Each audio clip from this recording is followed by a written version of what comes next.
That is not remotely funny, I said, quivering. Ready, Trey? Timothy asked. Ready. Lead the way, Timothy told them.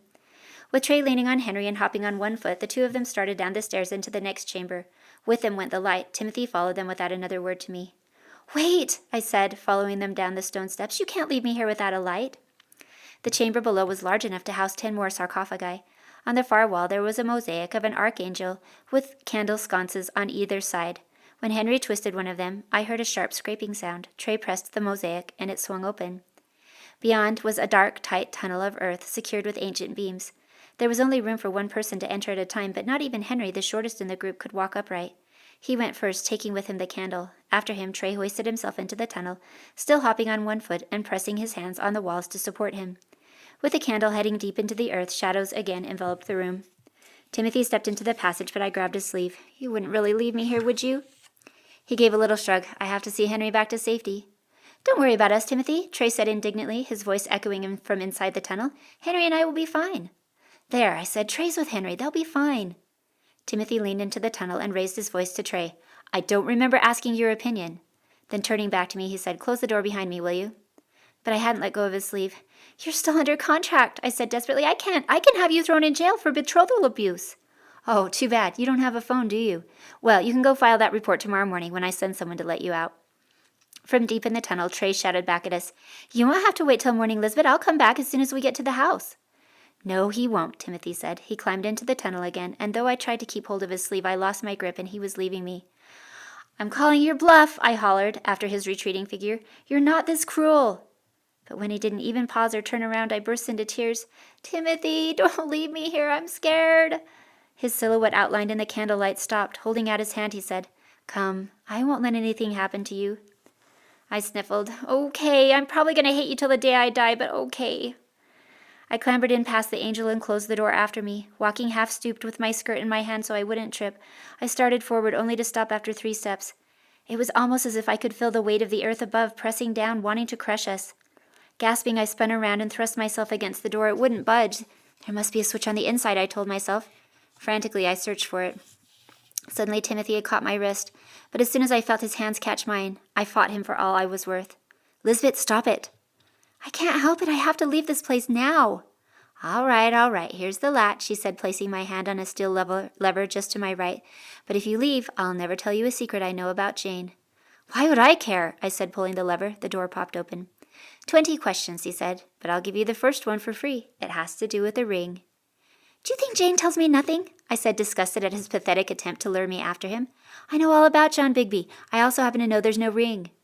Wrong. You're down to 19 questions. He turned around and started back down the corridor. Keep going, Trey. I hesitated. This was a trick, plain and simple, but the light was leaving, and in a moment I'd be left in the dark. Have you heard something about John buying a ring? Yes. I followed him. Who told you? Was it Thomas? Yes and no questions only. You've used 4, and the answer to the last question is no. Fine. Did John tell you himself? Yes. I clapped my hands. Really? Yes. But when? How? Has John been to Ottleton? No. 7, 8, and 9. Not fair. I can't think of a yes or no question when I'm this excited, not to mention underground. Can't you just tell me what happened? After all, you couldn't have had a chance to talk to John since you've gotten home, since there's no way for him to have told you anything. Who do you think Father sent for when Timothy arrived home 2 nights ago with his head black and blue? Trey called back to me. The audience will remain silent, Timothy ordered. You're down to 10 more questions, Lisbette. He was walking faster now, and I hurried after him. You really spoke to John? Yes. And did he tell you he'd bought a ring? Yes. And did he explain to you how he was going to convince Uncle William to let him actually marry Jane? No.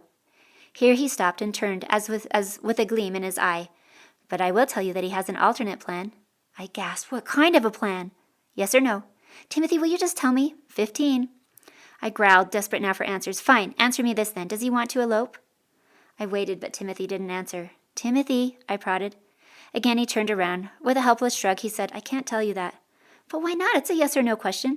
Because I promised him that I wouldn't tell anyone what he told me. I grabbed the back of his shirt. You vile trickster, you can't stop there when I'm sure I've guessed the truth. He turned around once more and smiled at me. With a prick of shock, I realized that I hadn't seen him smile at me like that since I was 13. It was at once both boyish and tender. But I didn't have to tell you because you guessed it. It was very difficult to think clearly for several seconds after that. I had such a jumble of thoughts and emotions that I could hardly sort one from the other. First, my heart was aching in the sweetest kind of pain I could ever remember feeling from the sight of his smile. But then there was the fact that he had just revealed that an apprentice from the village doctor's office wanted to steal my sister away from me.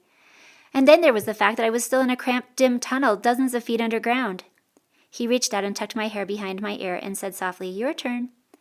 "My turn for what?" I whispered, leaning close to him. With the greatest congeniality, he replied, 20 questions.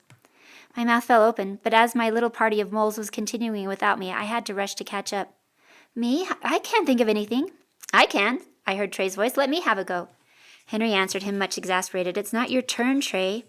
Timothy asked me over his shoulder, "You can't think of one thing?" I thought. "Actually, I can think of one thing. Yes, I've got it. Go ahead." "Animal, vegetable, or mineral?" Timothy asked. "Mineral," I said. "That's your freebie." "Is it bigger than a chamber pot?" Trey called out. "No."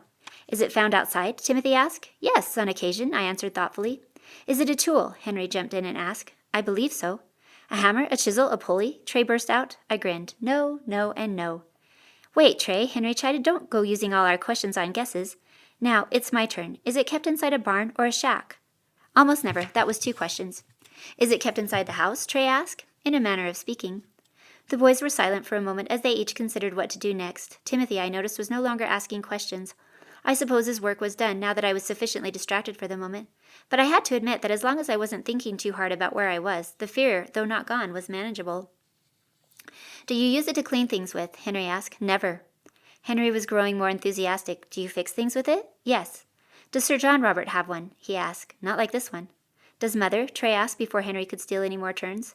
"Not like this one." "Is it in Steedsley?" Henry asked. No." "In all of Easton?" Trey asked. "Yes." "Is it in a tenant's house?" Trey pursued. "No." "In the village?" he said, starting to sound desperate. "No." "The church?" Trey cried. "No." "Wait," Henry said. "What question are we on?" "You have 2 more," Timothy said, so he was listening. "Lisbette, give us a clue," Trey demanded. "It's too hard." "At the moment it's underground, but if I'm lucky, it will be in Steedsley very soon."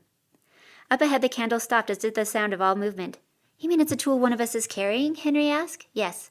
"Is it gold?" Trey asked in a hushed tone. "Yes." Very quietly, Henry asked, "Is it the seal?" "Yes." For a moment I basked in my glory, then I remembered where I was. "Keep moving. Why have we stopped?" "But," Henry started. "You heard her," Timothy said. "Keep moving." We started moving again, and I watched Timothy from behind. Was he pleased? Was he surprised? And then before I could speculate about anything else Timothy might be feeling, I suddenly realized that we had come to the end of the tunnel. Trey and Henry had disappeared into some larger room that echoed with their footsteps. Timothy followed, dropping down to his feet and turning to help me out. Beside us, Trey lit 2 candles stubs on a shelf. The light reflected on the damp walls of the wine cellar. I searched Timothy's face. "I tried to tell you before. You're not angry at me, are you?" He still had his hands on my arms after helping me from the tunnel. "Why would I be angry?" he asked with a touch of arrogance. "I couldn't be more proud of you. Do you realize you just walked nearly 1,500 feet through a cramped, tight tunnel?" I felt myself blush with pleasure. "I guess you could make me follow you anywhere." His lips parted in surprise, but we were still in company of 2 young boys, and some things could not be expounded upon, yet. "Lisbette, may I see it?" Henry asked, holding the candle near my face. Timothy let go of me and stood back, looking me up and down. For the first time I saw doubt in his eyes. "Just where are you hiding it this time?" I laughed. "Here, someone give me a knife." Trey stepped forward with his. "Now turn around. Go on, turn around." When I was sure they all had their backs squarely to me, I lifted my skirts and cut the yarn strings. "Here, Henry, I think this belongs to you."